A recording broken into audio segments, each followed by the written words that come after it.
नमस्ते। निशा केसवर Hindi with GK में आपका स्वागत है।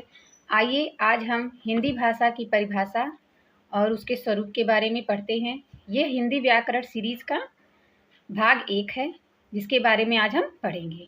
भाषा वह माध्यम है जो मनुष्य के मन के विचार को लिखकर प्रकट करता है। यह वह माध्यम होता है जिससे व्यक्ति अपनी भाषा बोलकर, लिखकर, पढ़कर, सुनकर अपने मन के विचार और भावनाओं को आदान प्रदान करता है, विचार विनिमय करता है, वह भाषा है। भाषा शब्द संस्कृत की भाष धातु से बना है, जिसका शाब्दिक अर्थ होता है। भाष शब्द का शाब्दिक अर्थ होता है बोलना, कहना, अपने विचार को किसी के समक्ष रखना। भाषा वह है जो बोला जाए। भाषा के रूप। भाषा के मुख्यतः 2 रूप होते हैं, मौखिक और लिखित। मौखिक भाषा के स्वरूप में हम जो भाषा बोलकर, जैसे टीचर अध्यापक आपको पढ़ाते हैं तो बोलकर वो मौखिक भाषा का हिस्सा है। अब हम दूसरे लिखित भाषा के रूप में पढ़ेंगे। भाषा का दूसरा स्वरूप है लिखित भाषा।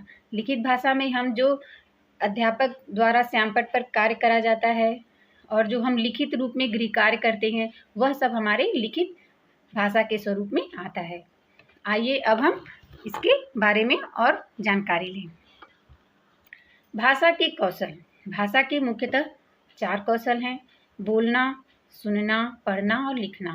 यह भाषा सीखने का प्राथमिक चरण होता है, जिसमें बालक पहले सुनता है, फिर बोलता है, फिर लिखता है, फिर पढ़ता है।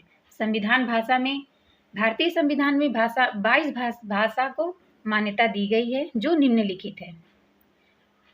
हमारे प्रश्न में हमारे एग्जाम में ये जरूर पूछा जाएगा कि भारतीय संविधान में कितनी भाषाओं को मान्यता दी गई है, तो वहाँ हमारा आंसर होगा 22 भाषाओं को मान्यता दी गई है, जो निम्नलिखित हैं। हिंदी, संस्कृत, असमिया, बांग्ला, गुजराती, उड़िया, कन्नड़, कश्मीरी, मैथिली, मलयालम, ये सारी भारतीय भाषाएं हैं। मलयालम, मराठी, मणिपुरी, नेपाली, पंजाबी, सिंधी, तमिल, तेलुगु, उर्दू, बोडो, संथाली, डोगरी, कोंकणी, ये 22 भाषा हैं जिसे हमारे संविधान में मान्यता प्राप्त दी गई है। अब हम हिंदी के भाषा के बहुत सारे स्वरूप हैं जिसके बारे में पढ़ेंगे। महत्वपूर्ण स्वरूप हैं, ये भेद हैं। राष्ट्रभाषा, जिस भाषा का प्रयोग देश के अधिकांश नागरिक करते हैं वह राष्ट्रभाषा कहलाती है।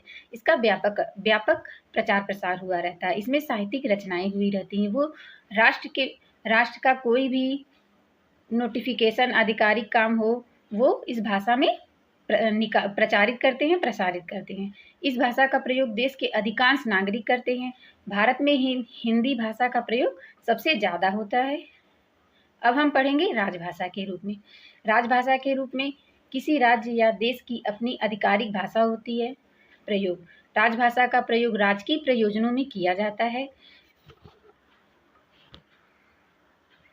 हिंदी। आइए अब हम पढ़ते हैं हिंदी का स्वरूप और हिंदी का विकास। हिंदी भारत की राजभाषा हिंदी एवं अंग्रेजी दोनों है। भारत के संविधान को 14 सितंबर 1949 ईस्वी को स्वीकार किया गया था। भारत की राजभाषा हिंदी कब स्वीकार की गई थी, यह प्रश्न एग्जाम में पूछा जाता है कि भारत के संविधान में 14 सितंबर को 1949 ईस्वी को यह स्वीकार किया गया था। इसीलिए हमारा 14 सितंबर को हिंदी दिवस मनाया जाता है। संविधान के किस अनुच्छेद में यह प्रावधान है, ये भी प्रश्न एग्जाम में जरूर आते हैं। तो संविधान के अनुच्छेद 343 के अंतर्गत यह प्रावधान किया गया है कि संघ की राजभाषा हिंदी होगी और इसकी लिपि देवनागरी होगी। यह अनुच्छेद 343 के अंतर्गत वर्णित है हमारे संविधान में। हिंदी दिवस मनाया जाता है 14 सितंबर को। याद रखें, 14 सितंबर 1949 हिंदी को राजभाषा का दर्जा मिला। हिंदी दिवस प्रतिवर्ष 14 सितंबर को मनाया जाता है। हिंदी मातृभाषा, परिवार द्वारा सिखाई गई वही भाषा मातृभाषा कहलाती है। जो बालक प्राथमिक तौर पे अपने घर से सीखता है, अपने परिवार से सीखता है, अपने आसपास के वातावरण से सीखता, वह उसकी मातृभाषा कहलाती है। जैसे हिंदी भाषी परिवार में बालक सर्वप्रथम हिंदी भाषा सीखेगा, उसे मातृभाषा के रूप में बोलना शुरू करेगा, प्रारंभ करेगा।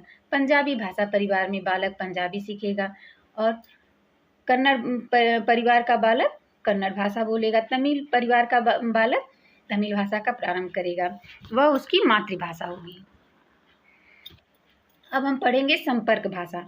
संपर्क भाषा क्या होती है? इसके लिए वह भाषा जिसका प्रयोग देश के निवासियों द्वारा आपस में मिलने जुलने पर, या कहीं आप गए घूमने, वहाँ कोई मिला तो आप उसी भाषा में बात करते हैं, उसे संपर्क की भाषा कहते हैं।